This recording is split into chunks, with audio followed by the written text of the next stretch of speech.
ఎక్కడ చూస్తున్న భయంకరమైన కరువులు, తుఫానులు, అనేకమైన అకాలమైన మరణాలు, సాతాను గర్జించు సింహము వలె ఎవరిని మృంగుదుమా అని మృంగివేస్తున్న దినాల్లో మనం ఉన్నాము.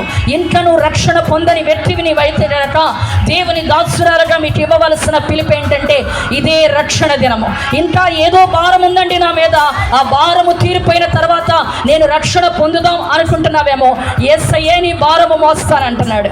సమస్త భారము మోస్తున్నా చెప్పండి, సమస్త జనులారా నా యొద్దకు రండి, నేను మీకు విశ్రాంతినిస్తాను. ఎక్కడ దొరికిద్దంటండి విశ్రాంతి? యేసయ్య దగ్గరే విశ్రాంతి దొరికిద్ది.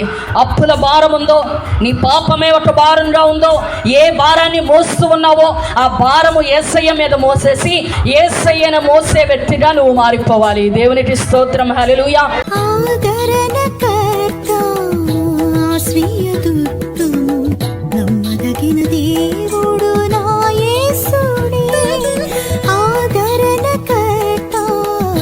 ఆశ్రయదుర్గము.